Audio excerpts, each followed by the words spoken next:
6 de octubre del 2024. Primera lectura del libro del Génesis. En aquel día dijo el Señor Dios: no es bueno que el hombre esté solo, voy a hacerle a alguien como él para que lo ayude. Entonces el Señor Dios formó de la tierra todas las bestias del campo y todos los pájaros del cielo, y los llevó ante Adán para que le pusiera nombre, y así todo ser viviente tuviera el nombre puesto por Adán. Así pues, Adán les puso nombre a todos los animales domésticos, a los pájaros del cielo y a las bestias del campo, pero no hubo ningún ser semejante a Adán para ayudarlo.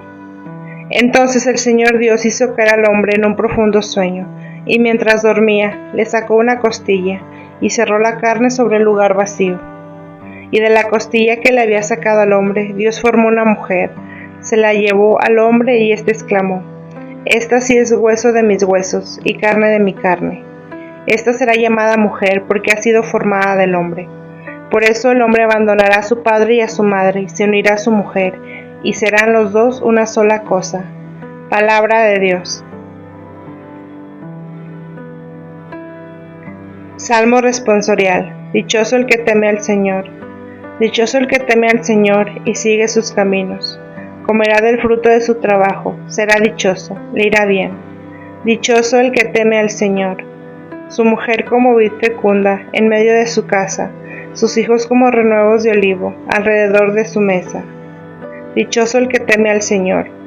Esa es la bendición del hombre que teme al Señor. Que el Señor te bendiga desde Sión, que veas la prosperidad de Jerusalén todos los días de tu vida. Dichoso el que teme al Señor. Segunda lectura de la carta a los Hebreos. Hermanos, es verdad que ahora todavía no vemos el universo entero sometido al hombre, pero si vemos ya al que por un momento Dios hizo inferior a los ángeles, a Jesús, que por haber sufrido la muerte está coronado de gloria y honor. Así por la gracia de Dios la muerte en que Él sufrió redunda en bien de todos. En efecto, el Creador y el Señor de todas las cosas quiere que todos sus hijos tengan parte en su gloria. Por eso convenía que Dios consumara en la perfección, mediante el sufrimiento, a Jesucristo, autor y guía de nuestra salvación. El santificador y los santificados tienen la misma condición humana. Por eso no se avergüenza de llamar hermanos a los hombres. Palabra de Dios. Evangelio. Del Santo Evangelio según San Marcos. En aquel tiempo se acercaron a Jesús unos fariseos y le preguntaron, para ponerlo a prueba: ¿le es lícito a un hombre divorciarse de su esposa?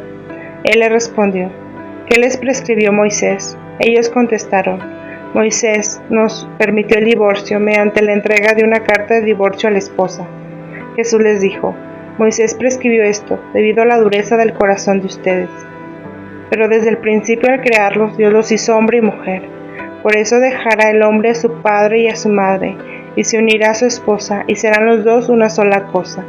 De modo que ya no son dos, sino una sola cosa. Por eso, lo que Dios unió, que no lo separe el hombre. Ya en casa, los discípulos le volvieron a preguntar sobre el asunto. Jesús les dijo: si uno se divorcia de su esposa y se casa con otra, comete adulterio contra la primera. Y si ella se divorcia de su marido y se casa con otro, comete adulterio. Después de esto la gente le llevó a Jesús unos niños para que los tocara, pero los discípulos trataban de impedirlo. Al ver aquello, Jesús se disgustó y les dijo: dejen que los niños se acerquen a mí y no se lo impidan, porque el reino de Dios es de los que son como ellos. Les aseguro que el que no reciba el reino de Dios como niño, no entrará en él. Después tomó en brazos a los niños y los bendijo imponiéndoles las manos. Palabra del Señor. Lo que Dios unió, que no lo separe el hombre. Se acercaron a Jesús unos fariseos.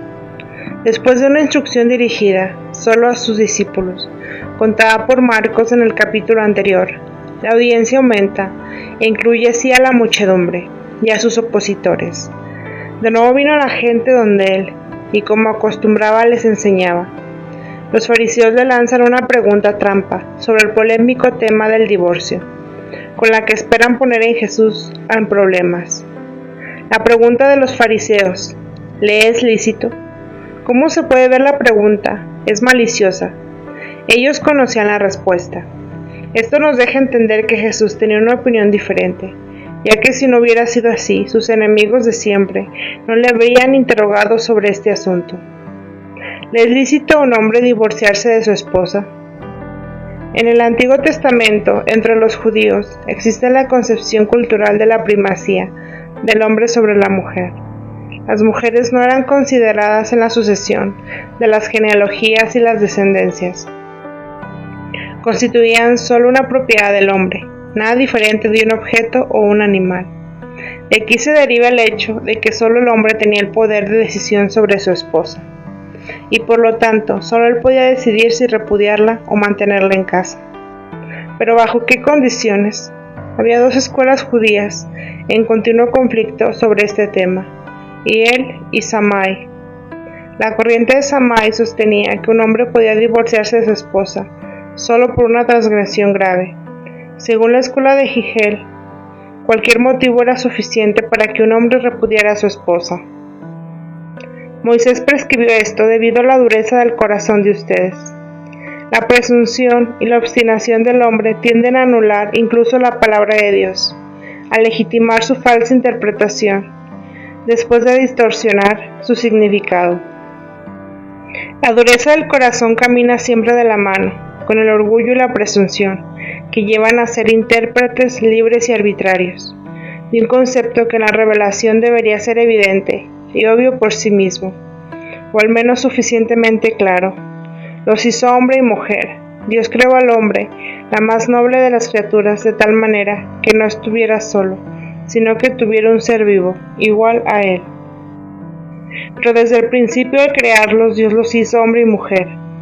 Amarse el uno al otro, es decir, querer el verdadero bien del uno del otro, es el verdadero matrimonio, un amor de donación gratuita y espontánea, que encuentra su razón de ser precisamente en los desafíos y en las adversidades de la vida de todos los días.